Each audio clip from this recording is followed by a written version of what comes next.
స్తుతులు స్తోత్రాలు తెలియజేస్తూ ఉన్నాము తండ్రి.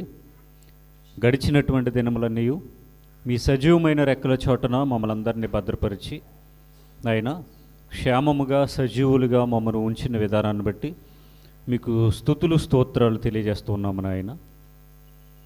48వ సత్యాన్వేషణ సత్య పరిశీలన సదస్సులో మీరు రాసి ఇచ్చినటువంటి విజ్ఞాన గ్రంథములో నుండి అద్భుతమైన విషయాలు మేము నేర్చుకుంటూ ఉన్నాం తండ్రి. ఆత్మ సహాయం ద్వారా ఎన్నో నిగూఢమైన సత్యాలు మాకు నేర్పించమని మిక్కిలి వినయంతో ప్రార్థించి బ్రతిమలాడి వేడుకొని ఆడుచున్నాను. ఆమేన్. చేరువచ్చిన దేవుని పిల్లలైన మీ అందరికీ మనందరి ప్రభువును లోకరక్షకుడైన యేసుక్రీస్తు వారి ఘనమైన నామమున నా యొక్క శుభములు వందనములు తెలియజేస్తూ ఉన్నాను. దేవుడు మనలను ప్రేమించి ఆరోగ్యమునిచ్చి ఆయుష్ను ఇచ్చి సజీవుల లెక్కలలో మనలను ఉంచిన విధానాన్ని బట్టి ఘనుడైన దేవుని నామమునికే మహిమ కలుగునుగాక. ఆమేన్. ఈరోజు మనం 48వ బైబిల్ సెమినార్లో సత్యాన్వేషణ సత్య పరిశీలన సదస్సులో ఉన్నాం. 47వ సెమినార్లో మనం నేర్చుకున్నటువంటి ఒక అంశాన్ని ఒకసారి గుర్తు చేసి ముందుకు వెళ్ళేటటువంటి ప్రయత్నం చేద్దాం. మార్మోనిజం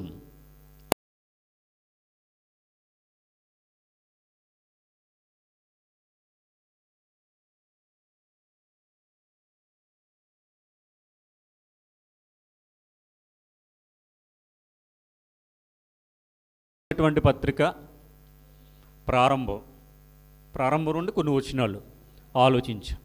ఈ ఉదయకాలం ముందు ఇదే హెబ్రీలకు రాసినటువంటి పత్రికలో కొనసాగింపు మాట్లాడుతూ ఇక మధ్యాహ్నం యెహోవా సాక్షుల గురించి ఒకే బైబిల్ కలిగి ఈరోజు క్రైస్తవ్యం అనేది చీలిపోయింది.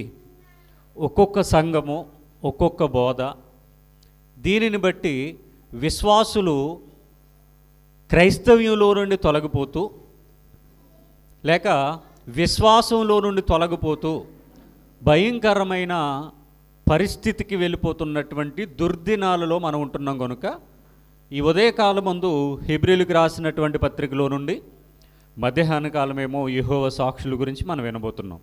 మంచిది. మీరు ఇప్పుడు వచ్చినటువంటి వాళ్ళందరూ కూడా మిస్ అవ్వకుండా మధ్యాహ్నం వస్తే ఇంకా లోతైన విషయాలు మనం నేర్చుకునే అవకాశం ఉంటుంది. కనుక ఈ అవకాశాన్ని ఈ సమయాన్ని సద్వినియోగపరచుకోవాలని ప్రభు పేరట కోరుతూ ఉన్నాను. మంచిది. హెబ్రీలకు రాసినటువంటి పత్రికలో గడిచినటువంటి వారాన మొదటి అధ్యాయము మనం 4 వచ్చిన భాగాలను ఆలోచించాం. అందులో టైటిల్గా మనం మహత్తు గల మాట అనేటటువంటి సందర్భం మీకు యూట్యూబ్లో కూడా అవైలబిలిటీలో ఉంది. మనం బైబిల్ తరగతిలో హెబ్రీలకు రాసినటువంటి పత్రిక నేర్చుకుంటూ ఉన్నాం.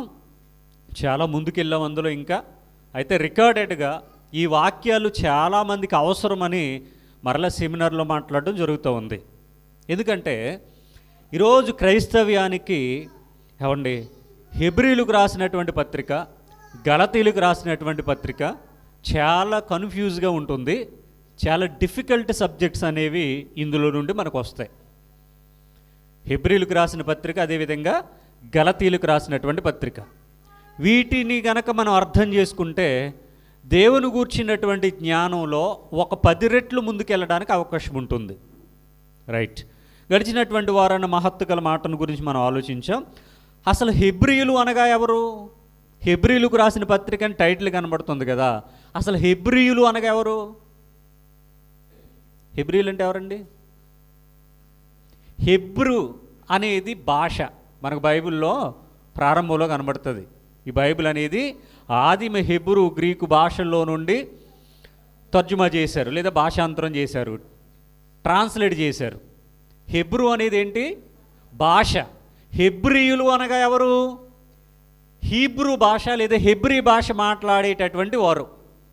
ఇందులోనే వీళ్ళని ఇప్పుడు మనం ఉన్నాం ఆంధ్రప్రదేశ్, మనల్ని ఏమంటారు తెలుసా? ఏమంటారు? తెలుగువారండి లేక ఆంధ్రులండి అంటారు. వేరే ప్రాంతానికి వెళ్ళి మాది ఏపీ అని చెప్తే, ఓహో మీది ఆంధ్రప్రదేశ్ అంటే మీరు తెలుగువారా, ఆంధ్రులా మీరు అని అడుగుతారు. ఆంధ్రప్రదేశ్ అంటే ఇది తెలుగు మాట్లాడడం. ఈ భాషను బట్టి ఏర్పడినటువంటి ఒక రాష్ట్రంగా దీన్ని చెప్పుకోవచ్చు. అలాగా హెబ్రీయులు అనగా హీబ్రూ భాష లేదా హెబ్రీ భాష మాట్లాడేటటువంటి వారు. మరి ఇజ్రాయేలీలే కాదా వీళ్ళు? ఇజ్రాయేలీలే. మనకి ఒక సందర్భాన్ని గుర్తు చేస్తా. పాత నిబంధనలో మోషే గారు పుట్టేసరికి అక్కడ ఒక రాజు ద్వారా ఒక ఆజ్ఞ వెలువడింది. ఏంటి అంటే, ఇక్కడ హెబ్రీల సంతానం చాలా ఎక్కువ మంది పుడతా ఉన్నారు. హెబ్రీల సంతానం ఎక్కువ మంది పుడతా ఉన్నారు. కాబట్టి ఆ పుట్టినటువంటి బిడ్డలలో, శిశువులలో ఆడబిడ్డలైతే కనుక బ్రతకనివ్వండి, మన ఇంట్లో పాచి పని చేయడానికి ఉపయోగపడుతుంది. మగపిల్లలైతే కనుక చంపేసి నైలు నదిలో పడేయండి. అక్కడ ఉండేది నైలు నది, అందులో పడేసేయండి. అంటే ఈ వీళ్ళకి కాన్పు చేయడానికి అక్కడ మంత్రసానులను రాజు ఏర్పాటు చేయటం జరిగింది. మంత్రసానులు అయితే అక్కడ జరిగినటువంటి సందర్భంలో వీళ్ళకి పిల్లలు కనేటటువంటి సందర్భంలో వాళ్ళే వచ్చి డెలివరీ వేయాలి. హాస్పిటల్స్ లేవు కదా అప్పుడు. అలాగే డెలివరీ వేసినప్పుడు ఆడపిల్ల అయితే బతకనివ్వాలి, మగపిల్లనైతే చంపేసి నైలు నదిలో పడేయమని రాజు ఆజ్ఞ ఇచ్చాడు. ఇంక వాళ్ళని ఎవరు అడ్డుకోవడానికి వీల్లేదు. ఎందుకు అంటే వీళ్ళు మగాళ్ళు ఎక్కువ మంది పుడుతూ ఉంటే ఒకానొక దినాన్న ఇప్పటికే మన జనాభా కంటే వాళ్ళ జనాభా ఎక్కువ మంది ఉన్నారు. వీళ్ళు ఎక్కువ మంది అయిపోయారు అనుకో, మన మీద తిరుగుబాటు చేస్తే వీళ్ళు బానిసలే కదా. యోసేపు గారి నాయకత్వంలో ఐగుప్తుకి వెళ్ళిపోయారు వీళ్ళందరూ. అలాగా వీళ్ళు బానిసలు కనుక వీళ్ళు మన మీద తిరుగుబాటు చేస్తే, మనల్ని వీళ్ళు బానిసలుగా చేసుకుంటే మనకు బ్రతుకు తెరువు ఎక్కడ అనేటటువంటి ఆలోచనతో అక్కడ రాజుగారు ఆజ్ఞిస్తే అక్కడ ఉన్నటువంటి మంత్రసానులు ఒక స్టేట్మెంట్ పట్టుకుని వెళ్ళి రాజుగారికి తెలియజేస్తారు. హెబ్రీ స్త్రీలు చురుకైన వారు, వారు మనలాంటి స్త్రీల వంటి వారు కారు. మేము వెళ్ళి వాళ్ళకు కాన్పు వేసేసరికే ఆల్రెడీ వాళ్ళ డెలివరీలు వాళ్ళు వేసేసుకుంటున్నారు, వాళ్ళ బిడ్డలను వాళ్ళు దాచేసుకుంటున్నారు. మేము వెళ్ళేసరికి అక్కడ గర్భవతులు కనపడటం లేదని చెప్పారు మొత్తానికి. అంటే అక్కడ వ్రాయబడింది హెబ్రీ స్త్రీలు అని. ఎవరి హెబ్రీలు అనగా హీబ్రూ భాష మాట్లాడేటటువంటి వారు ఇజ్రాయేలీలే. కానీ ఆ ప్రాంతంలో ఆ భాష మాట్లాడేవారు కనుక వారిని హెబ్రీలు అని పిలిచారు. రైట్, ఇక్కడికి వచ్చేద్దాం. ఎక్కడికి? హెబ్రీలకు రాసిన పత్రిక. మనం 3-4 వచనాలు చదువుకుని ముగించుకున్నాం కనుక ఒకసారి అదే చదవండి, కంటిన్యూ చేద్దాం. ఆయన దేవుని మహిమ యొక్క తేజస్సు అనగా అక్కడ ప్రతిబింబం. ఆయన తత్వము అనగా గుణము. మూర్తిమంతము అంటే రూపమునై ఉండి తన మహత్తు గల మాట చేత సమస్తమును నిర్వహించుచు పాపముల విషయములో శుద్ధీకరణము తానే చేసి దేవదూతల కంటే ఎంత శ్రేష్టమైన నామము పొందెనో వారికంటే అంత శ్రేష్ఠుడై ఉన్నత లోకమందు మహామహుడగు దేవుని కుడిపార్శ్వమున కూర్చుండెను. ఎవరి గురించి వ్రాయబడింది ఈ సందర్భం? ఎవరి గురించి అండి? ప్రభువైన యేసుక్రీస్తు వారి గురించి, ఆయన గురించి వ్రాయబడింది. అంటే యేసుక్రీస్తు వారి గురించి ఎంత చెప్పుకున్నా తక్కువే. ఏమండి, ఇక్కడ చాలా లోతైన విషయాలను దేవుడు రాయించాడు. ఆయన దేవుని మహిమ యొక్క తేజస్సు అంటే దేవుని ప్రతిబింబం, దేవుని రిఫ్లెక్షన్. ఎవరట? యేసు ప్రభు వారట. ఆయన తత్వం యొక్క అంటే దేవుని తత్వం అనేది ఏదైతే ఉందో అనగా గుణము, దేవుని గుణము కలిగిన వాడట. తర్వాత మూర్తిమంతం అంటే రూపము, దేవుని రూపం కలిగిన వాడట. దేవుని రూపం కలిగిన వాడిని దేవుడు అనాలా, ఇంకేమైనా అనాలా? దేవుడే అనాలి. అసలు దేవుని రూపం ఏంటి? దేవునికి రూపం ఉందా? దేవుడు అంటే నిరాకారుడు అన్నాం, దేవుడు అంటే ఆత్మస్వరూపుడు అన్నాం. మరి ఆత్మకు రూపమేముంది? ఆత్మకు ఆకారం ఏముంది? కానీ యేసుక్రీస్తు వారట ఆకారం, దేవుని రూపం అంటే ఆయనేనట. ఏమండి, దేవుని రూపం ఆయనేనట. అలాగా మూర్తిమంతమునై ఉండి తన మహత్తు గల మాట చేత సమస్తాన్ని నిర్వహిస్తూ ఉన్నాడట. మహత్తు గల మాట చేత. యేసుక్రీస్తు వారి మాట ఏంటట? సూర్యుడు కలుగుగాక అంటే ఎప్పటి వరకు తిరుగుతుందండి సూర్యుడు? అంటే ఆయన మాటలో ఏముంది? శక్తి ఉన్నది. మహత్తు గల మాట చేత సమస్తమును నిర్వహించుచు పాపముల విషయంలో శుద్ధీకరణము తానే చేయాలి. ఎవరు చేయాలి? ఆయన చేయాలట, ఇంకెవరు చేయడానికి లేదు. పాపముల విషయంలో శుద్ధీకరణం తానే చేయాలి. ఎందుకు చేయాలి? ఎదుటివారు పాపాలు తీసివేయాలంటే పాపము లేనివాడు చేయాలి. పాపము లేనివాడే పాపాలు తీసివేయడానికి అర్హుడు, అంతే కదా. పాపం చేసిన వాడు పాపాలు తీసివేస్తానంటే కుదురుతుందా? అది జరిగేటటువంటి పని కాదు. కాబట్టి శుద్ధీకరణము తానే చేసి దేవదూతల కంటే ఎంత శ్రేష్టమైన నామము పొందెనో, దేవదూతల కంటే గొప్పదైన నామం అట. ఎవరిది? యేసుక్రీస్తు నామం. మనుషుల్లో చాలామంది గొప్పోళ్ళు ఉంటారు. ఈ మనుషులందరికంటే గొప్పోళ్ళు ఎవరంటే దేవదూతలే. ఈ దేవదూతల కంటే గొప్పవారు ఎవరట? యేసుక్రీస్తు వారు. ఏమండి, దేవదూతల కంటే ఎంత శ్రేష్టమైన నామము పొందెనో వారికంటే అంత శ్రేష్ఠుడై ఉన్నత లోకమందు మహామహుడగు దేవుని కుడి పార్శ్వమును కూర్చుండెను. దేవుని కుడి పార్శ్వమును కూర్చుండెను. ఎవరు కూర్చున్నారట? ఎవరు కూర్చున్నారు దేవుని కుడి పార్శ్వమున? చెప్పాలి. ఇది ఆల్రెడీ లాస్ట్ మంత్ చెప్పేసాను సెమినార్లో. దేవుని కుడి పార్శ్వాన్ని ఎవరు కూర్చున్నారట? యేసుక్రీస్తు వారు కూర్చున్నారట. ఉన్నత లోకమందు మహామహుడగు దేవుని కుడి పార్శ్వమున కూర్చుండెను. ఆల్రెడీ దేవుని కుడి పార్శ్వం అంటే ఏంటో మీకు సబ్జెక్ట్ చెప్పాను. అంటే దేవుడు కుడి పార్శ్వం అంటే ఏంటి? దేవుని కుడి పార్శ్వం అంటే ఏంటి? దీనికి క్రిస్టియానిటీలో అనేక మంది చెప్పేటటువంటి విషయం ఏంటంటే, దేవుడు ఉంటాడు కదండి, ఉన్నాడు, ఆ దేవుడు ఒక చోట కూర్చున్నాడు, ఆయన కుడి పక్కన యేసుక్రీస్తు వారు కూర్చున్నారు అని ఒక బోల్డ్ స్టేట్మెంట్ లేదా ఒక పనికిరాని సిద్ధాంతాన్ని ప్రతిపాదించారు. యూజ్లెస్ సిద్ధాంతం ఇది, యూజ్లెస్ డాక్ట్రిన్ ఇది, పనికిరానిది, అర్థం పర్థం లేనిది.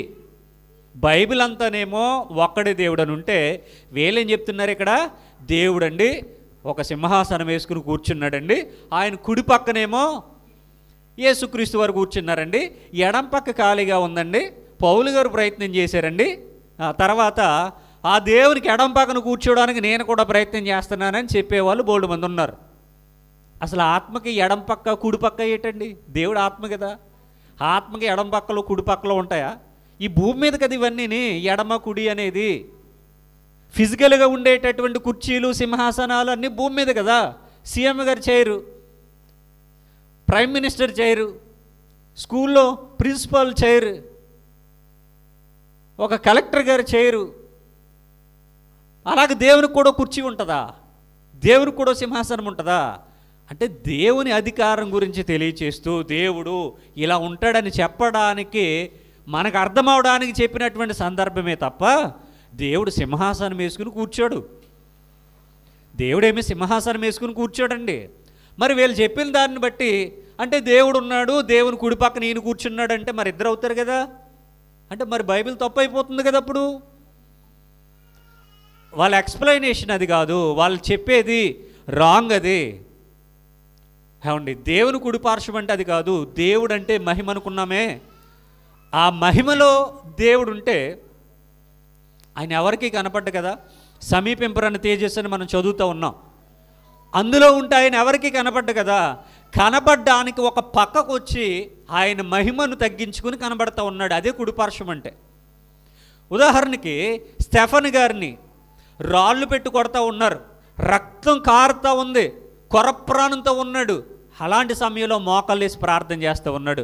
అప్పుడు పరలోకం తెరవబడి ఉండు చూశాడట. యేసు దేవుని కుడిపార్శ్వం మీద నిలిచి ఉండడు చూచాడట. దేవుని కుడిపార్శ్వం అంటే మళ్ళీ అక్కడ కూడా ఉంది సందర్భం. అపోస్తుల కార్యాలు 7వ అధ్యాయంలో మనకు అది ఆ సందర్భం కనబడుతుంది. అంటే దేవుడు అంటే మహిమగా ఉన్నాడు కదా, తేజస్సు అంటున్నాం కదా. ఆ మహిమలో ఉంటే ఎవరికి కనపడ్డాయినా ఆ మహిమలో నుండి పక్కకు వచ్చి తన మహిమను తగ్గించుకుని కనబడి ఇక్కడ స్టెఫన్ గారికి సమాధానం చెప్తా ఉన్నారు ప్రభు అయిన యేసుక్రీస్తు వారు. అదే కుడిపార్శ్వం అంటే. రైట్. ఇక్కడ దేవుని కుడిపార్శ్వమందు కూర్చుండెను అనేటటువంటి మాట మనం చదువుతూ ఉన్నాం. అక్కడైతే లేచి నిలబడ్డాన్ని మనం చదువుతూ ఉన్నాం. ఎక్కడ? స్టెఫన్ గారి సందర్భంలో. రైట్. ఇది మనకి గడిచినటువంటి వారాన నేను ఆల్రెడీ మీకు చెప్పేశాను. గుర్తుపెట్టుకోవాలి, ప్రతి సెమినార్లో కూడా హెబ్రీలకు రాసిన పత్రికలో నుండి ఈ కంటిన్యూషన్ భాగాన్ని ఒకటి మాట్లాడతా. తర్వాత మనకి శుక్రవారం బైబిల్ తరగతి జరుగుతుంది, అందులో కూడా మాట్లాడతా. అప్పుడు వచ్చి ఇప్పుడు కూడా వింటే మీకు ఇంకా బాగా అర్థమవుద్ది. ఆల్రెడీ అందులో ముందుకెళ్ళిపోయాం. రికార్డెడ్గా అనేకులకు అవసరం కనుక హెబ్రీ పత్రికను చాలామంది అపార్థం చేసుకుంటున్నారు కనుక ఈ సమాజానికి, ఈ క్రైస్తవ్యానికి ఒక మంచి కంటెంట్ ఇవ్వాలనేటటువంటి ఉద్దేశంతో మరలా వెనక్కి చెప్తా ఉన్నా. వెనక్కి ఈ విషయాలన్నీ చెప్తా ఉన్నా. రైట్. ఇక 5వ వచనం. ఏలయనగా నీవు నా కుమారుడవు, నేను నేడు నిన్ను కనియున్నాను అనియు, ఇదియుగాక నేను ఆయనకు తండ్రినయుందును, ఆయన నాకు కుమారుడయుండును అనియు ఆ దూతలలో ఎవనితోనైనను ఎప్పుడైనా చెప్పినా. అసలు హెబ్రీ పత్రిక అర్థం చేసుకుంటే పరలోకం మీదేనండి. Fully confused. మామూలుగా ఉండదు ఇది. చాలా చాలా చాలా చాలా చిక్కుముళ్ళు ఉంటాయి. బైబిల్ గ్రంథం గురించి మీకు ఉదాహరణ చెప్తాను. బెస్ట్ ఎగ్జాంపుల్, ఎప్పటివరకు ఎవరు చెప్పలేని ఎగ్జాంపుల్ మీ మైండ్లో కనుక ఫిక్స్ అయిపోతే జీవితంలో ఏమండి మిమ్మల్ని మించినటువంటి అదృష్టవంతులు ఎవరు ఉండరు. ఒక ఎగ్జాంపుల్ చెప్తా. బైబిల్ అనేది ఎలాంటిదంటే ఇప్పటివరకు ఎవరు చెప్పలేదు ఈ ఉదాహరణ. ఫస్ట్ టైం నేనే చెప్తున్నా, వినండి. మీరింటికి ఒక 25 కేజీల బియ్యం రైస్ బ్యాగ్ తెచ్చుకుంటారు కదా, తెచ్చుకోరా? అనండి. ఒక 5 కేజీలు ఇడ్లీని ఒక బ్యాగ్ తెచ్చుకుంటారు కదా, తెచ్చుకున్నాక ఇలా వంపేస్తే వచ్చేస్తాయి. అందులో నుంచి ఏముంటుంది? దానికి ప్యాకింగ్ ఉంటుంది. ప్యాకింగ్ ఉంటుంది కదా, థ్రెడ్తో, అదే దారంతో మిషన్ మీద ప్యాకింగ్ చేస్తారు. మీరు ఎప్పుడన్నా ఓపెన్ చేశారా? బియ్యం ప్యాకింగ్ కానీ, లేదా ఇడ్లీ నూక ప్యాకింగ్ కానీ, లేకపోతే ఇంటి పనికి సిమెంట్ బస్తాలు తెచ్చుకుంటాం మనం. ఎలా తెచ్చుకుంటారు? అదే ఎలా ఓపెన్ చేస్తారో కొడవలు తీసుకుని ఆ చివరి నుంచి ఈ చివరికి బర్ర బర్ర అని కోస్తారు కదా. మరి ఎలాగా? ఎలా ఓపెన్ చేయలేదు? ఆ 2 వైపులా ఒక చిన్న ముడి ఉంటుంది. చిన్న ముడి అవతలు ఉండొచ్చు, ఇవతలు ఉండొచ్చు. ఆ ముడి వచ్చేసింది అనుకోండి, ఇక్కడ పట్టుకుని లాగితే ఇక్కడికి ఓపెన్ అయిపోద్ది. సంచిని కొయ్యాల్సిన పని లేదు. ఈ ముడి రాలేదనుకోండి, మళ్ళీ ఇక్కడ ట్రై చేస్తాం. ఎక్కడైనా వస్తుంది, ఇక్కడ వస్తుంది, లేకపోతే ఇక్కడ వస్తుంది. ఇక్కడైతే ఇక్కడ వరకు ఓపెన్ అయిపోద్ది, ఇక్కడ లాగితే ఇక్కడ వరకు ఓపెన్ అయిపోద్ది. ఇది రాలేదనుకోండి, మళ్ళీ ఈ పక్కన ట్రై చేస్తాం. 2 రాలేదనుకోండి, బ్లేడ్ ఇచ్చుకుని సంచి కోసి పడేస్తాం. అది కాదు. సంచి కోసేయడం అంటే అది చేతగాని ధర్మది. సంచి బ్లేడ్ ఎటు కోసేసాం, కొడవలెటు కోసేసాం, సాకెట్ కోసేసామంటే మీకేదో పని తొందరగా అయిపోవాలి, ఈజీగా అయిపోవాలని ఆ సంచిని పాడు చేయటం అవుతుంది. కానీ అది తెలివి తక్కువ పని. తెలివైన పని ఏంటి తెలుసా? ఈ చివరిని కానీ ఈ చివరిని కానీ ఒక చిన్న ముడి ఉంటుంది. ఈ ముడి కనుక మీకు ఓపెన్ అయితే ఇలా లాగితే మొత్తం చివరికి వచ్చేస్తుంది, ఇలా లాగితే ఈ చివరికి వచ్చేస్తుంది. That is Bible. బైబిల్ అంటే అదేనండి. బైబిల్లో ఎక్కడో చోట ఏదో ఒక చిక్కుముడు ఉంటుంది. ఆ చిక్కుముడు దొరకనంత వరకు మీరు బ్లేడ్ ఎటు కోసినా, కొడవలెటు కోసినా అదంతా వేస్టే అవుతుంది తప్ప ఉపయోగపడదు. ఎప్పుడైతే చిక్కుముడి దొరికిందో ఇక్కడ పట్టుకుని లాగితే ఆ చివరి వరకు ఓపెన్ అవుద్ది, అక్కడ పట్టుకుని లాగితే ఈ చివరి వరకు ఓపెన్ అవుద్ది. 3 కుంచాల పిండి ఎంతమందికి అర్థమైంది? 2 వారాలు మాట్లాడాను. అంతకుముందు మీరు చాలాసార్లు చదివారు. మీరు యూట్యూబ్లో సెర్చ్ చేయండి, 3 కుంచాల పిండి అని ఒక్క వీడియో ఉంటే కొట్టండి.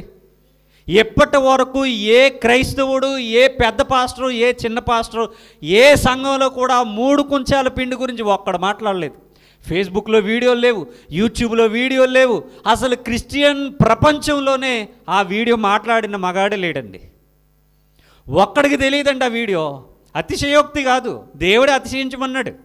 ఆయన గురించి బాగా అర్థమైతే అతిశయించండి, మరలా చెప్పుదును అతిశయించమని చెప్తే ఉన్నాడు ఆయన ఎప్పటి వరకు.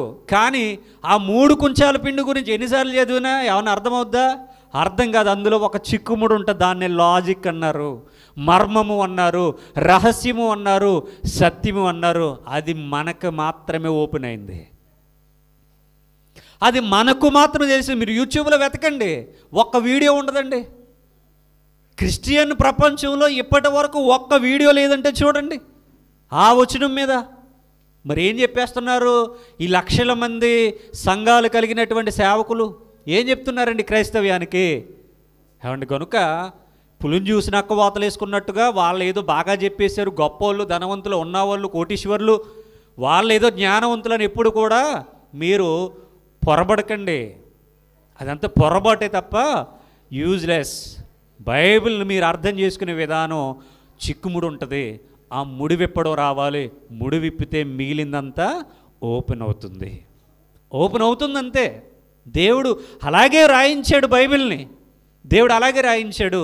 అది మీకు అర్థమైన రోజున ఏమండి, ఎక్కడ తండ్రి అని ఉన్నా, ఎక్కడ యెహోవా ఉన్నా, ఎక్కడ ఆత్మనున్నా ముగ్గురు దేవులు అనుకోరప్పుడు. లేకపోతే అందరూ అనేసుకునేది అదే కదా. అందరూ అలాగే కదా పొరబడుచున్నారు, అందరూ అలాగే కదా భ్రమపడుతూ ఉన్నారు. ఇక్కడ ఈ హెబ్రీయులు రాసిన పత్రిక చదివినప్పుడు కూడా మనకి ఇలాంటివి ఎన్నో సందర్భాలు వస్తాయి. కాకపోతే మనం ఏమవ్వకూడదు, కంగారు పడకూడదు.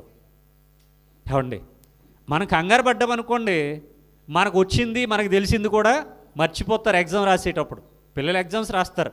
ఎగ్జామ్ హాల్లో ఎలా ఉండాలి? వాళ్ళు పీస్ ఆఫ్ మైండ్తో ఉండాలి, కంగారు పడకూడదు. కంగారు పడ్డారంటే వచ్చినవి కూడా రాయలేరు.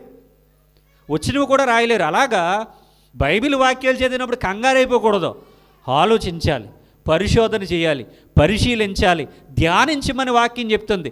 చిక్కుముళ్ళు ఉంటాయని వాక్యం చెప్తుంది. సత్యం అనేది లోతుగా ఉంటుంది, బహు దూరంగా ఉంటుంది, బహు లోతుగా ఉంటుందని చెప్పారు. అప్పుడు ఏం చేయాలి? మనం దాని కొరకు ఆలోచించాలి, సమయాన్ని కేటాయించాలి.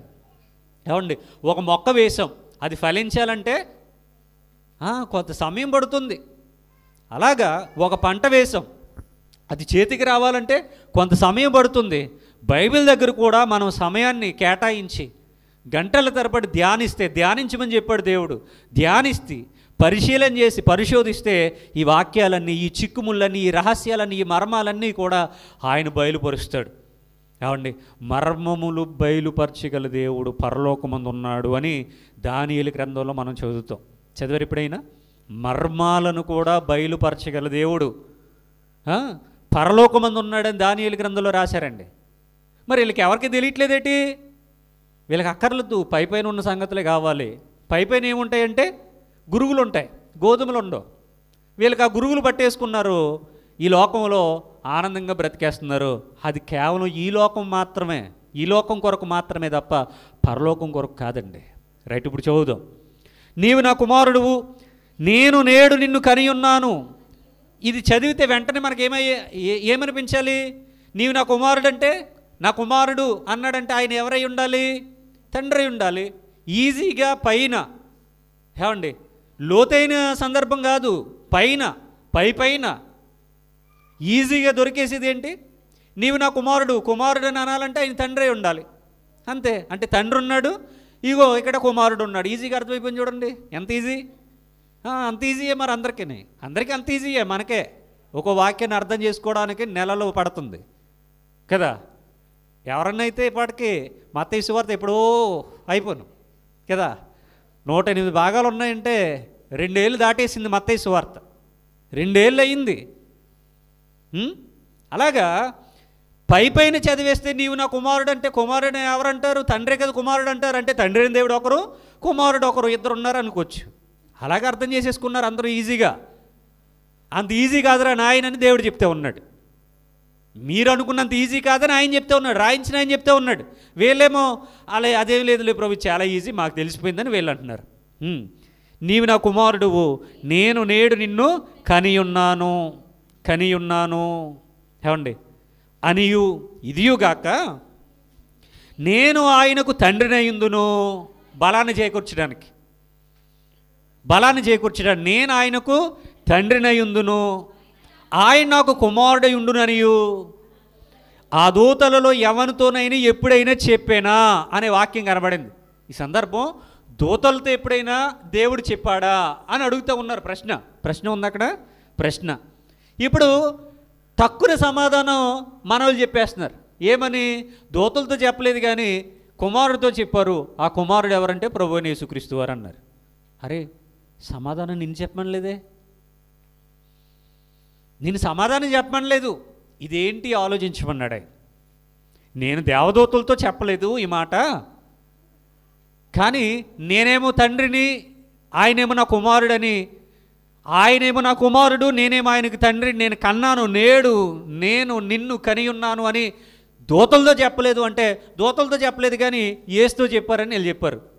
అంటే మీరు ఎలాగబడితే అలాగ బైబిల్ చదివేసి ఎలాగబడితే అలా అర్థం చేసుకుంటే బైబిల్ అపార్థమే అవుతుంది తప్ప పరలోకానికి మార్గం కాదు, పరలోకానికి మార్గం కాదు. అనేక మార్లు చెప్పినటువంటి సందర్భాన్ని మరలా గుర్తు చేస్తాను. యేసుక్రీస్తు వారు రక్తం కార్చారు, ప్రాణం పెట్టారు. ఎవరి కోసం? ప్రపంచ మానవులందరి కోసం. ఇప్పుడు ఆయన రక్తం అందరికీ ఉపయోగపడుతుందా, కొందరికి ఉపయోగపడుతుందా? ఆయన రక్తం అందరికీ ఉపయోగపడుతుందా, కొందరికి ఉపయోగపడుతుందా? మళ్ళీ అడుగుతున్నా, ఆలోచించి ఆచితూచి సమాధానం చెప్పండి. యేసుక్రీస్తు వారి రక్తం అందరి కోసమే కార్చాడు, ప్రపంచ మానవులందరి కోసమే కార్చాడు. ఓకే, అయితే కార్చిన ఆయన రక్తం ఈ ప్రపంచ మానవులందరికీ ఉపయోగపడుతుందా, కొంతమందికే ఉపయోగపడుతుందా? మళ్ళీ చెప్పండి, అందరికా కొందరికా? కొందరికే. ఆయన కార్చింది అందరి కొరకే, కానీ ఉపయోగించుకున్నది మాత్రం కొందరే. అందరూ కాదా? కాదు, అందరూ కాదు, కొందరే. ఇప్పుడు ఆ కొందరు అంటే క్రైస్తవులే కదా, కొందరంటే క్రైస్తవులే కదా. మళ్ళీ ఇంకో ప్రశ్న, కొందరంటే క్రైస్తవులు, అందరూ అంటే ప్రపంచ జనాభా. ఈ ప్రపంచ జనాభా వాళ్ళందరూ అక్కర్లొద్దనుకుని వదిలేసుకున్నారు. కొందరు అంటే క్రైస్తవులు ఆయన రక్తాన్ని ఆశ్రయించారు, రైట్. ఇప్పుడు ఆయన రక్తాన్ని ఆశ్రయించినటువంటి ఈ కొందరులో అందరూ రక్షింపబడతారా? ఈ కొందరులో కొందరే రక్షింపబడతారా? అదేంటి? ప్రపంచ జనాభా అందరి కొరకు ఆయన రక్తాన్ని కార్చాడు, ప్రాణం పెట్టాడు. వాళ్ళందరూ మాకు వద్దయ్యా అనుకున్నారు. కొందరు మాత్రమే క్రైస్తవులుగా ఆయన దగ్గరికి వెళ్ళారు. వీళ్ళకు మాత్రమే ఆయన రక్తం ఉపయోగపడింది, వీళ్ళు మాత్రమే రక్షణలోనికి వచ్చారు. That's right. ఇప్పుడు వీళ్ళు మాత్రమే, కొందరుగా, అందరుగా కాదు, కొందరుగా ఆయన రక్షణలోనికి వచ్చారు, ఆయన రక్తాన్ని ఆశ్రయించారు. ఇప్పుడు ఆయన రక్తాన్ని ఆశ్రయించి ఆయన రక్షణలోనికి వచ్చినటువంటి ఈ కొందరు అందరూ రక్షింపబడతారా? ఇందులో కొందరే రక్షింపబడతారా? అదేంటి మరి? అందరూ ఆయన రక్తం దగ్గరికి వచ్చారుగా. వచ్చినా సరే రక్షణలోనికి వచ్చేది మాత్రం కొద్దిమంది మాత్రమే, కొద్దిమంది మాత్రమే. వాళ్లకు మాత్రమే ఈ బైబిల్ అర్థమవుతుంది. మిగిలిన వాళ్ళు క్రైస్తవులని చెప్పుకుంటున్నా ఈ వాక్యాలు అర్థం కావండి. మేము క్రైస్తవులమని చెప్తారు కానీ ఈ వాక్యాలు అర్థం కావు. మరి మనం అర్థం చేసుకునే క్రైస్తవుల్లా ఉన్నామా, వాక్యాన్ని అపార్థం చేసుకునే క్రైస్తవుల్లాగా ఉన్నామా? మీకు మీరే ఇంటర్నల్గా ఆలోచించుకోండి, రైట్. ఇక్కడ నీవు నా కుమారుడని ఉంది, నేను నేడు నిన్ను కనియున్నానని ఉంది, నేను ఆయనకు తండ్రినై ఉండును అని ఉంది, ఆయన కుమారుడై ఉండును అని కూడా ఉంది. దోతులతో చెప్పలేదట. అసలు ఈ మాట ఎందుకు రాయించడం? మరి ఆయన దోతులతో చెప్పలేదంటే అందరికి ఏమర్థమైంది? ఆయనేమో తండ్రి అయిన దేవుడు కదండి, కుమారుడికి చెప్పారు, ఆ కుమారుడే ప్రభువైన యేసుక్రీస్తు అన్నారు. అంతేనా? దీని అర్థం అదేనా? దీని అర్థం అదేనా? అది కాదు ప్రియమైన దేవుని వర్లారా. మరి ఇక్కడ తండ్రి అని కుమారుడని వ్రాయడానికి గల కారణం ఏంటంటే, ఆయన అనగా దేవుడు ఈ లోకానికి రాకమునుపు ఆత్మస్వరూపుడుగా ఉన్నప్పుడు, స్వరూపిగా ఉన్నప్పుడు ఏదైతే సంకల్పించుకున్నాడో, ఏదైతే చేయాలనుకున్నాడో, ఏదైతే నిర్ణయించుకున్నాడో, ఏదైతే ఇది నా చిత్తము నేను ఇలా చేయాలనుకున్నాడో దానిని గూర్చి తెలియచేస్తూ ముందుగా వ్రాసుకున్నటువంటి సందర్భాన్నే తండ్రి అన్నారు. దీనిని గురించి మీకు చాలా భాగాలు మాట్లాడారు. తండ్రి అంటే ఏంటి? Not a physical relation, not a physical relation. భూమి తండ్రి అంటే ఫిజికల్ రిలేషన్, శరీర సంబంధమైన రక్త సంబంధం. కానీ బైబిల్లో తండ్రి అంటే ఫిజికల్ రిలేషన్ కాదది. ఒకే దేవుడు ఆయన పూర్వపు స్థితిని, ఆత్మగా ఉన్నప్పుడు స్థితిని, ఆత్మగా ఉన్నప్పుడు ఆయన ఏదైతే సంకల్పించుకున్నాడో, నిర్ణయించుకున్నాడో, చెయ్యాలనుకున్నాడో దానినే ఆత్మగా ఉన్నప్పుడు ఏదైతే ఆ యొక్క నిర్ణయం ఉందో ఆ నిర్ణయాన్ని హానర్ చేస్తూ, గౌరవిస్తూ తండ్రి అనే సంబోధన. ఆ తండ్రిగా ఉన్నటువంటి ఆయనే ఈ లోకానికి రావలసి వచ్చినప్పుడు, మానవునిగా శరీరాన్ని ధరించుకున్నప్పుడు సృష్టింపబడిన వాడుగా ఆయన ఉన్నాడు కనుక సృష్టికర్తగా ఉన్నటువంటి ఆత్మను తండ్రి అని సంబోధన చేస్తూ ఉన్నాడు. ఫిజికల్ రిలేషనే కనుక అనుకోండి, దేవుడు అంటే మగాడుగా మనం మాట్లాడతాం. మగాడికి మరలా మగదేవుడు ఎలా పుడతాడు? మధ్యలో ఎవరు ఉండాలి? ఆడవుడు ఉండాలి. దానిని సృష్టి ధర్మం అంటారు. దేవుడికి కొడుకు పుట్టాలి అంటే దేవుడు కూడా పెళ్లి చేసుకోవాలి, దేవుడికి కూడా భార్య ఉండాలి. అప్పుడు వాళ్ళ సంసార జీవితంలో పిల్లలు పుడతారు. ఇదేంటండి మీరు ఎలా మాట్లాడుతున్నారంటే, దాట్స్ రైట్. దానిని వీళ్ళు ఎలా చెప్పారు అంటే, అవును, పరలోకంలో యేసుక్రీస్తు వారికి తల్లి ఉంది, దేవుడికి భార్య ఉంది, ఆమె ఎవరో కాదు, పరలోకపు తల్లి పైనున్న యెరూషలేము అని చెప్పారు. గలతీయులకు రాసిన పత్రికలో మనకు కనబడుతుంది. పైనున్న యెరూషలేము మనకు తల్లి అని రాశారు. ఒకే ఒక్క మాట అండి, పైనున్న యెరూషలేము మనకు తల్లి అన్నారు అంతే. ఓ తల్లిని క్రియేట్ చేశారు. ఎంత మంచోళ్ళో చూడండి. ఏమండి, ఎంత మంచోళ్ళో చూడండి. మనం ఈ లోకంలో ఏమండి జనరల్గా మాట్లాడుతూ ఉన్నా, ఈ లోకంలో అనేక మంది దేవుళ్ళు, దేవతలు మనకు కనబడుతూ ఉంటారు. అందులో చాలామంది దంపతులే కనబడతారు. అంటే దంపతులు అంటే భార్య భర్తలు. వారికి పిల్లలు కూడా ఉంటారు. ఆ పిల్లలు పెళ్ళిళ్ళు చేసుకుంటారు. వాళ్ళు దేవుళ్ళే, వీళ్ళు దేవుళ్ళే అయ్యారు. మరి అంతే. మరి యేసుక్రీస్తు వారికి తండ్రి అయిన దేవుడు ఉన్నాడు అంటే వాళ్ళెవరో పరలోకపు తల్లని, పైనున్న యెరూషలేము మాకు తల్లని ఏ విధంగా అయితే క్రియేట్ చేశారో అదే రైట్ అవుద్ది.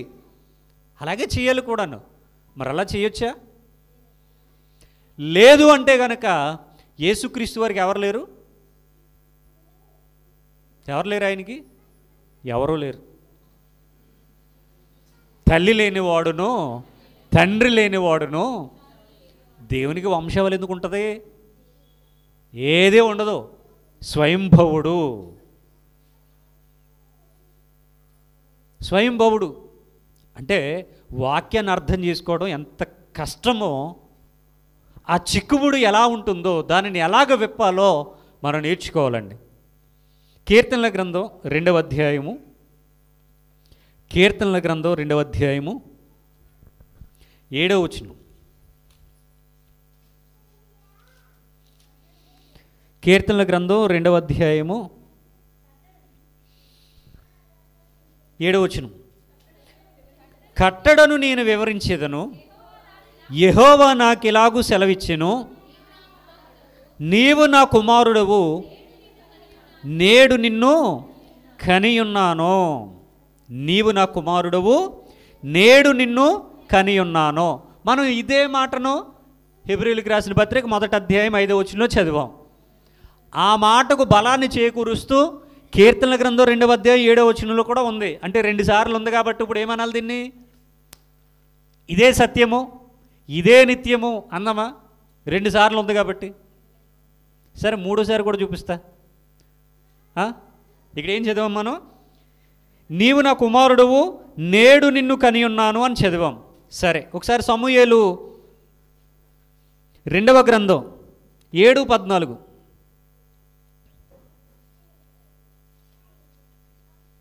సమూయేలు 2వ గ్రంథం 7వ అధ్యాయము 14వ వచనం. నేను అతనికి తండ్రినై ఉందును, అతడు నాకు కుమారుడై ఉండును. నేను అతనికి తండ్రినై ఉందును, అతడు నాకు కుమారుడై ఉండును. ఇప్పుడు 3 సార్లు రాశారు. మరి 3 సార్లు రాశారు కాబట్టి ఇప్పుడు ఇదే సత్యం అందామా? ఇదే సత్యం అందామా? ఏమండి, అంటే వ్రాయబడినటువంటి మాటలు ఎన్నిసార్లు రాసినా ప్రభువారు చెప్పినట్టుగా వాక్య భావాన్ని మనం గ్రహించుకోవాలి. చాలా అవసరం అది. మ్యాథమెటిక్స్లో సూత్రము లేకుండా ఏ లెక్క చేస్తారు చెప్పండి పిల్లలు? మ్యాథమెటిక్స్లో సూత్రము లేకుండా ఏ లెక్క చేస్తారు? ఏ లెక్క అయినా చేయడానికి అవుతుందా? మ్యాథ్స్ దేనికైనా సరే ఏదో ఒక సూత్రం ఉండాలి, ఫార్ములా ఉండాలి, ఫిజిక్స్లో నిర్వచనం ఉండాలి. ఆ ఫార్ములా లేకుండా, నిర్వచనం లేకుండా, సూత్రం లేకుండా లెక్క చేయడం అనేది జరగదు. లెక్క చేయడం అనేది జరగదండి. అయితే మరి హెబ్రీయులకు రాసిన పత్రికలో ఉన్నటువంటి ఈ యొక్క సందర్భం కీర్తనల గ్రంథంలోనూ సమూయేలు 2వ గ్రంథంలో కూడా ఉంది. అంటే దీనిని బట్టి మనం ఒక నిర్ణయానికి వద్దామా? ఏమని? యేసుక్రీస్తు వారికి తండ్రి ఉన్నాడు అంటే కనుక మరి మిగిలినటువంటి వాక్యాలు సపోర్ట్ చేస్తాయా ఈ 3 వాక్యాలని? చెయ్యువుగాక చేయవండి.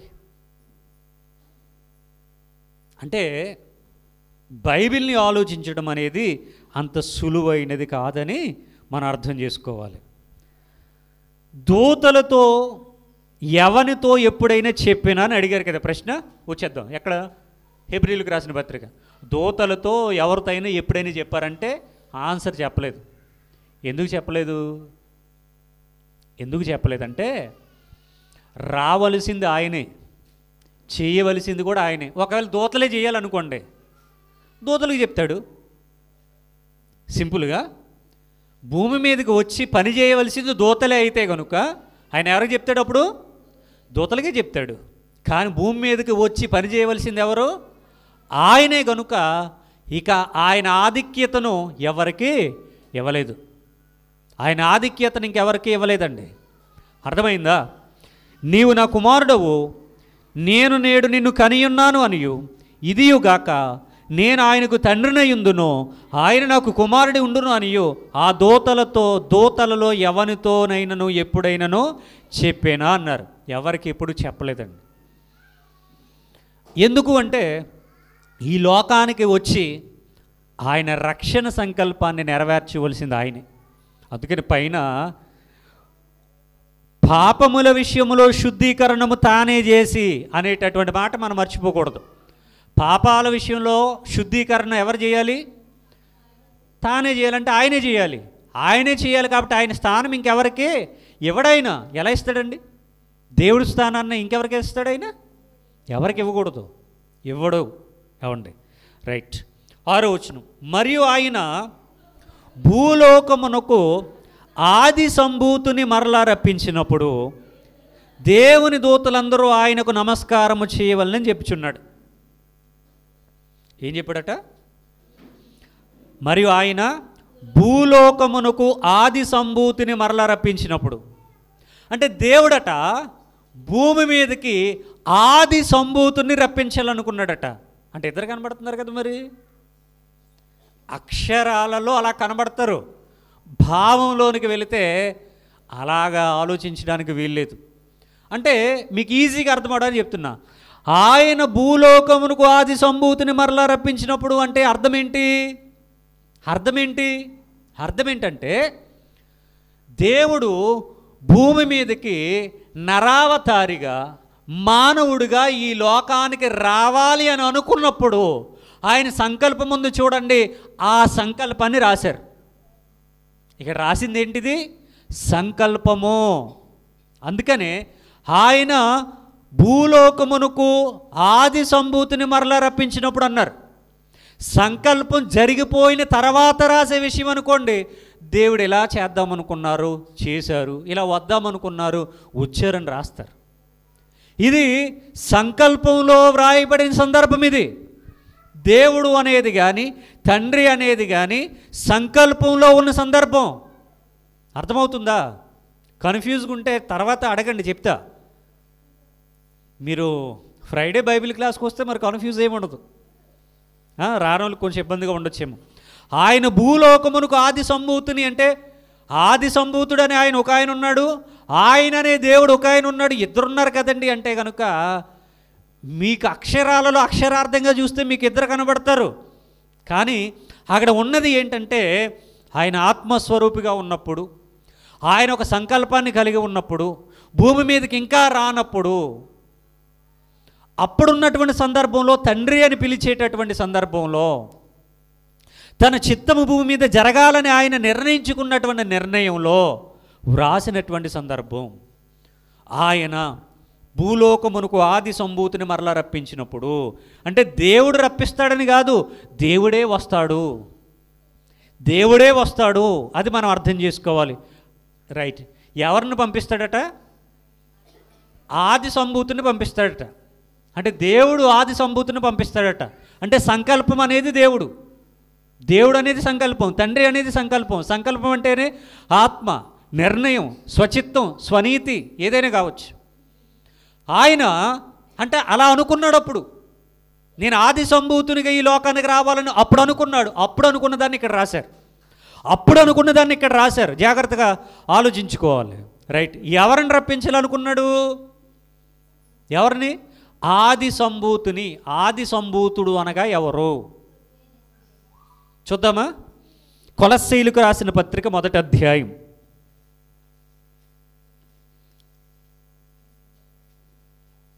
కొలస్సీలకు రాసిన పత్రిక 1వ అధ్యాయము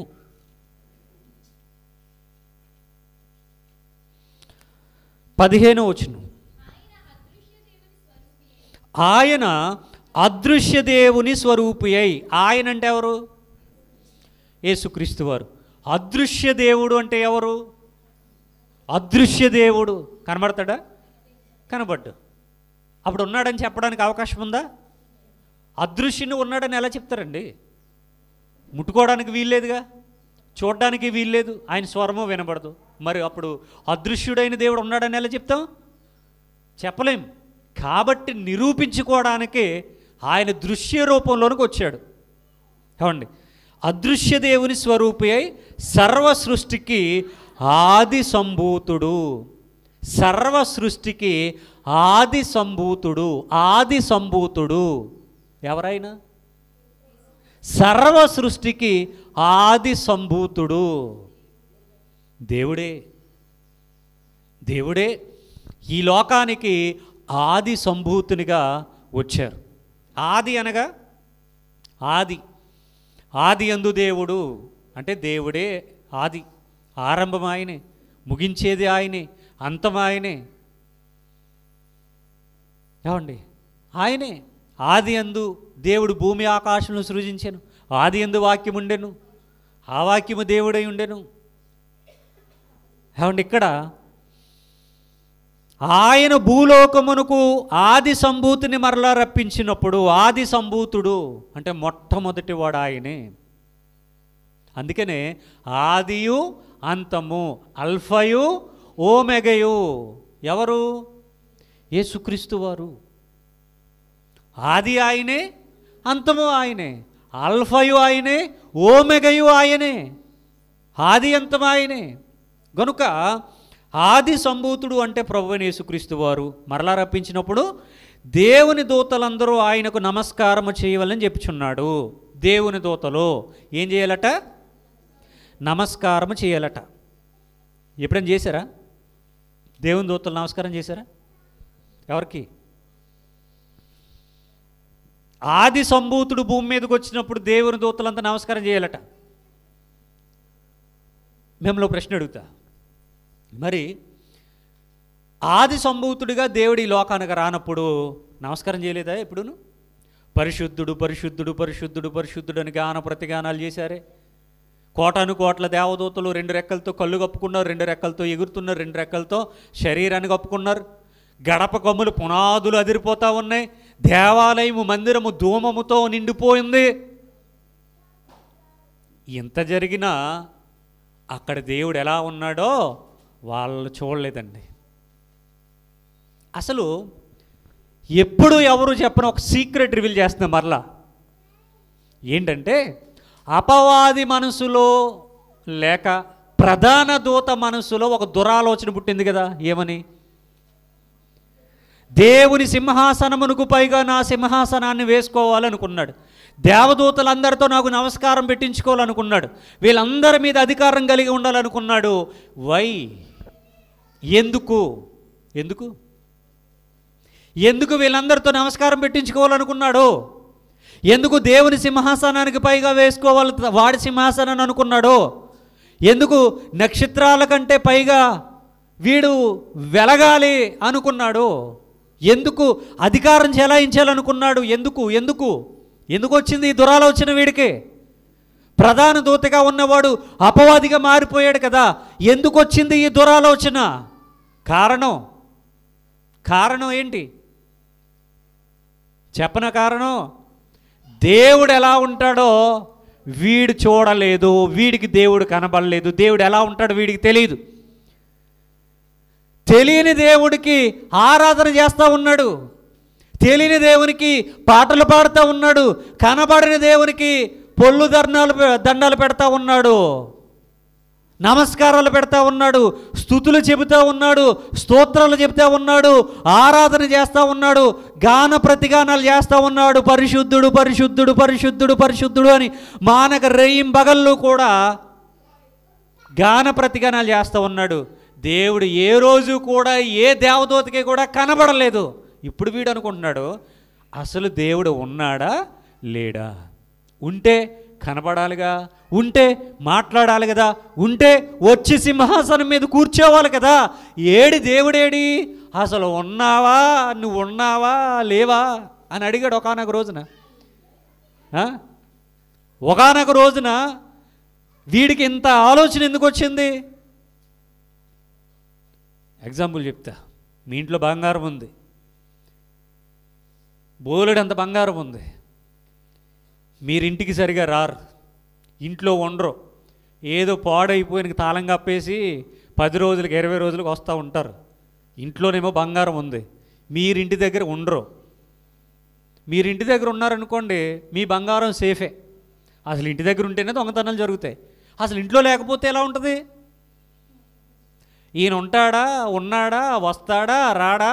భూములు కబ్జా జరుగుతాయి కదా. ఎందుకు జరుగుతాయి? మీ భూమిలో మీరు ఇల్లు కట్టుకుని ఉన్నారనుకోండి, కబ్జా ఎలా జరుగుద్ది? జరగదు. ఆ భూమి ఎవరిదో తెలియదు, ఆ భూమి గల వాడు ఉన్నాడో బతికాడో చచ్చాడో తెలియదు, వాడికి వారసులు ఉన్నారో లేదో తెలియదు, వాడికి అసలు డాక్యుమెంట్స్ ఉన్నాయో లేదో తెలియదు, ఆ భూమి ఎవరిదో తెలియదు. ఎవరిదో తెలియకపోతే ఎవడో అక్కడ ఏం చేస్తాడు? ఇక దాన్ని కబ్జా చేస్తాడు. ఎందుకని?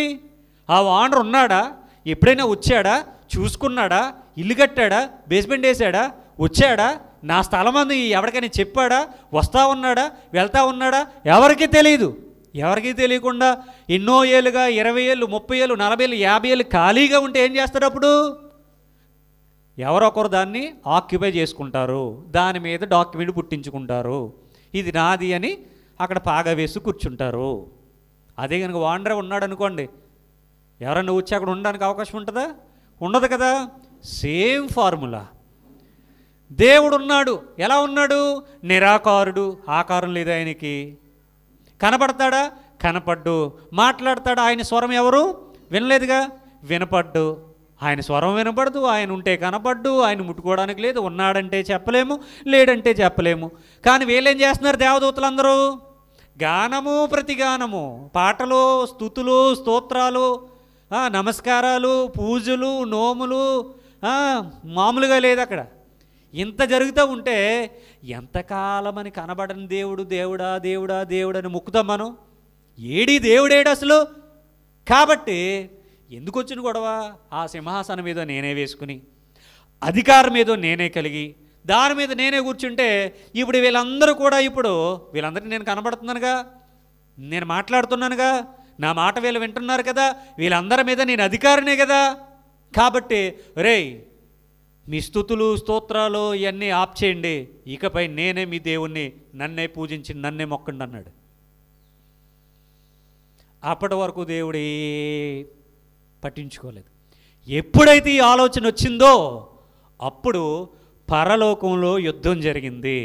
మిఖాయిలుకి అతని సైన్యానికి, అపవాదికి అతని సైన్యానికి యుద్ధం జరిగి, ఆ యుద్ధంలో అపవాదికి పిల్లలుగా, అపవాదిని తండ్రిగా కొలిచి, అపవాది పక్షాన ఉండి దేవుని మీదకు తిరుగుబాటు చేసి, దేవుని దూతలతో పోరాటం చేసి అక్కడ ఓడిపోయి భూమి మీద పడ్డామే మనమే ఈ అపవాది సైన్యమంతా. ఎవరి దేవదూతలు అంశాన్ని చెప్పాను. చూసారా? సెమినార్లో చెప్పాను, విన్నారా? యూట్యూబ్లో ఉంది, చూసారా? ఇంటికి వెళ్ళిన తర్వాత చూడండి ఎవరి దేవదూతలు.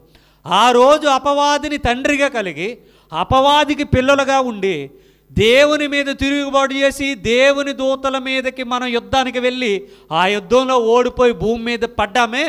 ఈ పడినటువంటి దేవదూతలందరికీ కూడా దేవుడు మరలా ఒక్క ఛాన్స్ ఇచ్చి మానవ జన్మను ఇచ్చాడు.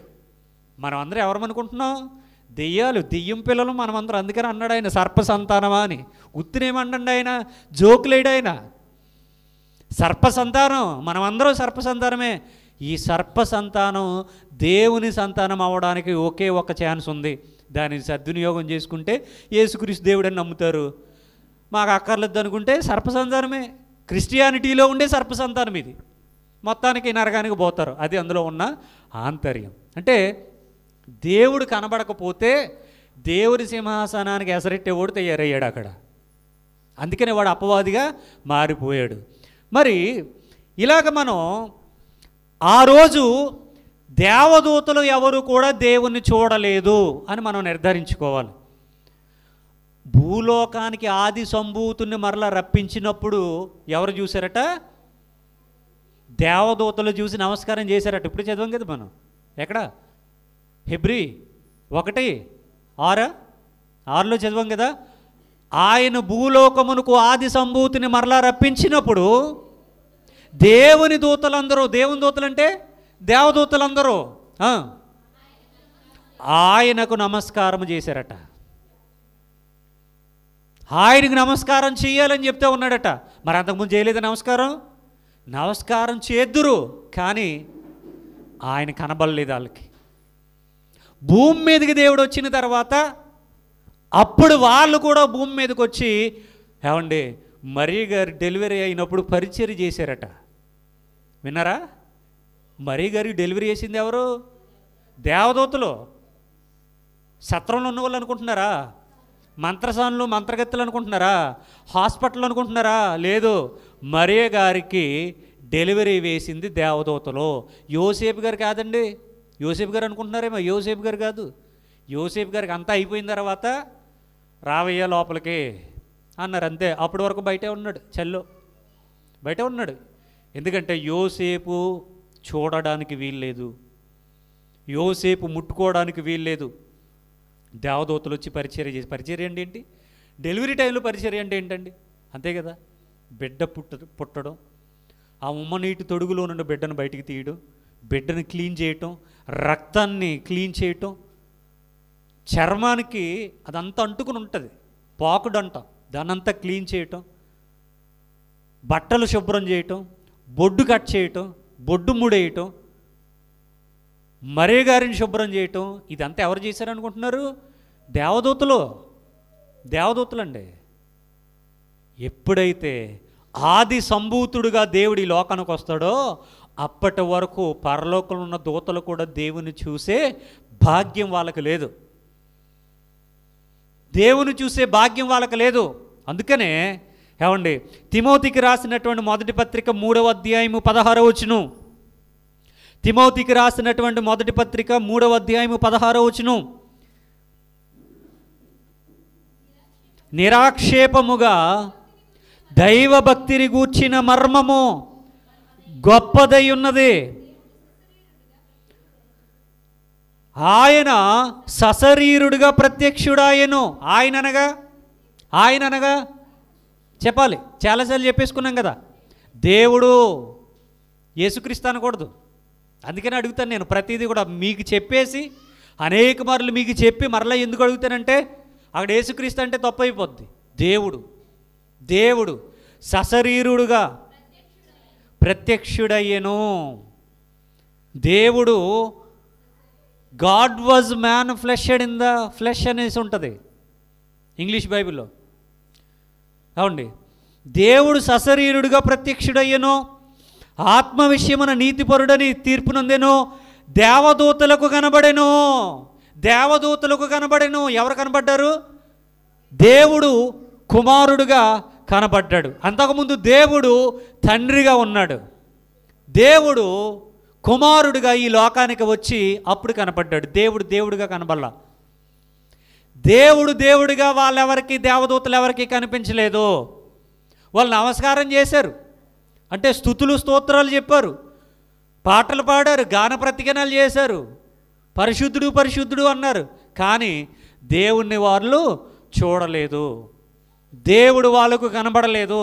కాబట్టి ఆ దేవుడు, ఆ తండ్రి ఈ లోకానికి శరీరధారిగా, అది ఇక్కడ సశరీరుడు అన్నారు. ఆయనంటే దేవుడు, దేవుడు సశరీరుడుగా, శరీరధారిగా, నరావతారిగా, నరునిగా ఈ లోకానికి వచ్చాడు. దానినే ప్రత్యక్షుడయ్యను అన్నారు. ప్రత్యక్షుడయ్యను అన్నారు. రైట్, ప్రత్యక్షుడయ్యాడు. దేవదూతలకు కనబడ్డాడు, దేవదూతలకు కనబడ్డాడు. మరి పుట్టక ముందు కనబడలేదా? దేవుడు ఈ లోకానికి రాకముందు వాళ్ళకు కనబడలేదా? ముందు చెప్పిన సందర్భం అదే. దేవుడు ఈ లోకానికి రాకమునుపు వాళ్ళకు కనబడలేదు. కనబడలేదు కనుక ఒక దేవదూత వాడు అపవాదిగా మారిపోయాడు. కనబడలేదు, దేవుడు కనబడలేదు కనుక అపవాదిగా మారిపోయాడు దేవదూత. వాడు మారిపోవడమే కాదు, అనేక మంది దేవుని పిల్లలను, దేవదూతలను కూడా దెయ్యపు పిల్లలుగా మార్చేశాడు. ఆ దెయ్యపు పిల్లలుగా మారిపోయిన వాళ్ళకి దేవుని పిల్లలు అవ్వడానికి దేవుడు మరలా మానవ జన్మ అనే ఒకే ఒక అవకాశాన్ని ఇచ్చాడు. 3 జన్మలు ఉండవండి, 3 జన్మలు ఉండవు. ఒకవేళ మీరు పుడితేప్పుడు చూద్దరు కానీ 3 జన్మలు ఉండవు, జన్మలు ఉండవు, 14 జన్మలు ఉండవు. ఇప్పుడు మనిషి, తర్వాత పంది, ఆ తర్వాత పిల్లి, ఆ తర్వాత చీమ, ఆ తర్వాత కుక్క, ఏముండదు. ఏమండి? అలా అయితే ఇప్పటికీ అనేక తరాలు గతించిపోయాయి. ఎందుకు పుట్టలేదు వాళ్ళందరూ? అనేక తరాలు గతించిపోయాయి కదా, మరి ఎందుకు పుట్టలేదు? ఎందుకు పుట్టలేదండి? పుట్టరండి. ఒకటే జన్మ మనిషికి. ఇది కూడా ఆయన ఇచ్చినటువంటి వరం, ఆయన ఇచ్చినటువంటి భాగ్యం. కొందరికి లేదు, ఇది మనకి దక్కింది. దక్కిన దాన్ని మనం ఏం చేయాలి? సద్వినియోగం చేసుకోవాలి. దేవదూతలకి దేవుని చూసే భాగ్యం లేదటప్పుడు. భూమి మీద పుట్టిన తర్వాత, భూమి మీదకి వచ్చిన తర్వాత, ఆది సంభూతుడు భూమి మీదకి వచ్చిన తర్వాత, తండ్రిగా ఉన్నటువంటి ఆయన కుమారుడిగా ఈ లోకానికి వచ్చిన తర్వాత, అప్పుడు దేవదూతలకి ఛాన్స్ దక్కింది, దేవుని చూసే ఛాన్స్. అదే ఛాన్స్ మరలా యేసుక్రీస్తు వారు అక్కడ బోధిస్తూ ఉన్నారే 13వ అధ్యాయంలో. ఎక్కడ? మత్తయి సువార్త 13వ అధ్యాయంలో. ఆయన ధోని ఎక్కి కూర్చున్నప్పుడు అనేక జనసమూహాలు, వేలాది మంది వచ్చారే, వాళ్ళకు దక్కింది దేవుని చూసే మహాభాగ్యం. కాకపోతే వాళ్ళు ఏమనుకున్నారు? నజరేతు వాడు, బెత్లెహేము వాడు, మరియ కుమారుడు, యోసేపు కుమారుడు, వడ్లవాని కుమారుడు, మనోడే, మన కులపోడే, మన యూదుడే, మన మతమోడే, మనోడే అనుకున్నారు తప్ప ఈయన పరలోకం నుండి దిగి వచ్చిన దేవుడని, పరలోకంలో ఉన్న దేవుడు ఈయనే అని, ప్రపంచానికి దేవుడు ఈయనే అని వాళ్ళకి తెలియలేదు. దేవదూతలకే ఆ రోజు ఛాన్స్ లేదండి, అందుకని వాడు అపవాది అయిపోయాడు. కానీ కొంతకాలం తర్వాత దేవదూతలకి ఛాన్స్ దక్కింది, తర్వాత కొంతమంది మనుషులకు దక్కింది. ఆ మనుషులేమో ఆయన ఎవరనేది గుర్తించుకోలేకపోయారు. దేవదూతలకు కనబడెను. ఏమండి? అంటే దేవుడే ఆది సంభూతునిగా ఈ లోకానికి వచ్చినప్పుడు, దేవుడు ఆది సంభూతుని ఈ లోకానికి వచ్చినప్పుడు దేవదూతలు వచ్చి పరిచర్య చేసి సాగిలపడి నమస్కారం చేశారట, పూజించారట. ఏమండి? తూర్పు దేశ జ్ఞానంలో వచ్చి పూజించడం కాదు, వాళ్ళకంటే ముందే పరలోకంలో నుండి దేవదూతలు వచ్చి పరిచర్య చేసి పూజించి, ఏమండి, సాష్టాంగపడి నమస్కారం చేసి మా జన్మ ధన్యమైపోయింది అని వాళ్ళు సంబరపడ్డారు. అందుకనే యేసుక్రీస్తు వారు పుట్టినటువంటి సందర్భంలో, ప్రతి సందర్భంలో దేవదూతలు వచ్చేసేవి పరలోకంలో నుండి భూమి మీదకి. పరలోకం టు భూమి, పరలోకం టు భూమి, పరలోకం నుండి భూమి. వార్త చెప్పాలి, మరియ గారి దగ్గరికి వచ్చేసింది. వార్త చెప్పాలి, జకరియా దగ్గరికి వచ్చింది. వార్త చెప్పాలి, ఎలిజబెత్ దగ్గరికి వచ్చింది. వార్త చెప్పాలి, యోసేపు దగ్గరికి వచ్చింది. డెలివరీ టైంలో ఈమె ప్రెగ్నెన్సీ కన్ఫర్మ్ అయింది మరియ గారు. ఆయనకి తెలిసిన తర్వాత వదిలేద్దాం అనుకున్నాడు. మరలా ఆయన దగ్గరికి వచ్చింది. తర్వాత పుట్టినప్పుడు మరలా దేవదూతలు వచ్చారు. తర్వాత ఇక్కడ మీకు థ్రెట్ ఉంది, ప్రమాదం ఉంది, కాబట్టి మీరు ఐగుప్తుకు వెళ్ళిపోవాలి. మరలా దేవదూతలు వచ్చారు. దేవదూతలు ప్రతి సమయంలో కూడా దేవదూతలు వచ్చేసారు. ఎందుకని మీరు ఎప్పుడైనా ఆలోచించారా? చిన్న పిల్లోడు, అప్పుడే పుట్టినటువంటి శిశువు, తూర్పు దేశం నుండి మహాజ్ఞానులు వచ్చి బంగారం సాంబ్రాణి బోలం ఇచ్చి, చిన్న బాలుడికి పొత్తి గుడ్డలతో చుట్టబడి ఉన్నటువంటి చిన్న బాలుడు, చిన్న పిల్లోడికి సాగిలిపడి నమస్కారం చేయటం ఏంటి? పూజించడం ఏంటి? పిల్లోడిని పూజిస్తారు ఎక్కడైనా. ఎందుకు పూజించారో తెలుసా? ఆ పుట్టినవాడు ఎవరో కాదు, దేవుడు అని వాళ్ళకి తెలుసు కనుక. కూర్చో. ఆ పుట్టినవాడు దేవుడు అని వాళ్ళకి తెలుసు కనుక, దేవుడు అని వాళ్ళకి తెలుసు కనుక. లేకపోతే చిన్నపిల్లోడికి పూజించడం ఏంటి? చిన్నపిల్లోని ఎక్కడైనా పూజిస్తారా? పూజించరు కదా. మళ్ళీ ఎందుకు పూజించారు? పోనీ లేకపోతే ఎంగరోళ్ళండి అనడానికి. జ్ఞానులు అని రాశారు వాళ్ళ గురించి. జ్ఞానులు అని రాశారు. వచ్చి పిల్లోని పూజించడం ఏంటి అంటే వాళ్ళ జన్మ ధన్యం చేసుకున్నారు. వాళ్ళందరూ తమ జన్మను ధన్యం చేసుకున్నారు. అసలు ఈ రోజున్న క్రిస్టియానిటీకి అసలు తూర్పు దేశ జ్ఞానులు అంటే ఎవరో తెలియదు. తెంగర ప్రసంగాలు చేస్తున్నాడు ఒక్కొక్కడు. తూర్పు దేశ జ్ఞానులు ఎవరో తెలియదండి. ఏది పడితే అది వాగేస్తున్నారు ఈరోజు. ఏది పడితే నోటుకు వచ్చిందో అలా చెప్పేస్తున్నారండి. ఏమండి అంటే మనం గుర్తుపెట్టుకుందాం. మనకి రోమపత్రికలో ఉంటుంది, పితరులు వీరివారు శరీరమును బట్టి క్రీస్తు వీరులు పుట్టెను. ఈయన సర్వాధికారి అయిన దేవుడై ఉండి నిరంతరము స్తోత్రార్హుడై ఉన్నాడు. ఎవరైనా? యేసుక్రీస్తు వారు. ఇప్పుడు యేసుక్రీస్తు వారికి మనం ప్రార్థన చేస్తామా? తప్పండి, తండ్రికి చేయాలండి. ఎవడు చెప్పాడు మీకు తండ్రికి ప్రార్థన చేయమని? తండ్రి ఎక్కడ ఉన్నాడు అసలు మీకు? అంటే సర్వాధికారి అయిన దేవుడు ఆయన, దేవదూతల సహితం ఆయనకు నమస్కారం చేసి స్తుతులు స్తోత్రాలు చెల్లించడాన్ని మనం చూసాం. తూర్పు దేశ జ్ఞానులు వచ్చి మొక్కడాన్ని మనం చూసాం. పరిశుద్ధుడు అని దేవదూతలు గాన ప్రతిగణలు చేయటాన్ని మనం చూసాం. ఈరోజు దేవుని పిల్లలమని చెప్పుకునే క్రైస్తవులు యేసుక్రీస్తు వారికి ప్రార్థన చేయకూడదా? ఇది ఎక్కడ ఘోరం అండి? ఇది ఎక్కడ అన్యాయం అండి? మరి ఎవరికి చేయాలి ప్రార్థన? తండ్రికి చేయాలి. తండ్రి ఎక్కడున్నాడు? అరే తండ్రి లేడురా, నేనేరా అని, నిత్యుడొక తండ్రి నేనే అని ఆయన చెప్తే మళ్ళీ తండ్రికి చేయలేటరేటి? అంటే చూడండి, ఈరోజు అసలు క్రిస్టియానిటీ అనేది ఎంత తప్పుడు వాక్యపుల్లోనికి లేదా తప్పుడు సిద్ధాంతాల్లోనికి వెళ్ళిపోయింది. ఒకంత గ్రహించండి ప్రియమైన దేవుని వర్లారా. ఎన్నో వచ్చినట్టు మనం ఆలోచించాము. ఇప్పుడు 6 హెబ్రీయులకు రాసిన పత్రిక 1వ అధ్యాయము 6వ వచనం. ఇక్కడ టిక్ పెట్టుకోండి. వచ్చే సెమినార్లో 3వ భాగంగా 7వ వచనాన్ని మనం ఆలోచన చేద్దాం. టిక్ పెట్టుకోవాలి. మళ్ళీ అడిగాను అనుకోండి, ఏమండి నెలకు ఒకసారి చెప్తే మాకు ఎక్కడ గుర్తుంటుంది అనకండి. వారం వారం ఎలాగో ముందుకెళ్ళిపోద్ది. ఇది సెమినార్లో కనుక కొంచెం మరలా వెనక్కి వచ్చి బ్యాక్ వచ్చి మనం 1వ అధ్యాయం 7వ వచనం నుండి వచ్చే వారం మనం నేర్చుకుందాం. మర్చిపోవద్దు. మధ్యాహ్నం కూడా రండి, చాలా విలువైన సంగతులు తెలియజేస్తాను. ప్రార్థన చేసుకుందాం. సర్వోన్నతుడువు, మహోన్నతుడువు, కృపాసత్య సంపూర్ణుడు అయిన దేవా, యేసయ్య మీ ఘనమైన నామమును బట్టి వందనాలు, స్తుతులు, స్తోత్రాలు తెలియజేస్తూ ఉన్నాము నాయన. ఇప్పటి వరకు హెబ్రీయులకు రాసినటువంటి పత్రికలో నుండి అనేకమైన లోతైన సత్యాలు మేము వినడానికి నేర్చుకోవడానికి మీరు కృప చూపరందును బట్టి వందనాలు, స్తుతులు, స్తోత్రాలు తెలియజేస్తూ ఉన్నాము నాయన.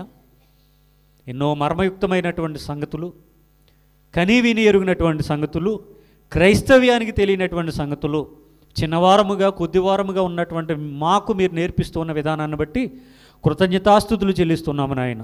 మరల మధ్యాహ్నం కూడా లోతైన మీ విషయాలతో మా హృదయాలను తృప్తిపరచమని కోరుతూ ప్రభువైన యేసుక్రీస్తు వారికే ఈ ప్రార్థన మనవులు మిక్కిలి వినయంతో ప్రార్థించి బ్రతిమలాడి వేడుకొని ఆడుచున్నాను. ఆమేన్. అందరికీ వందనాలు.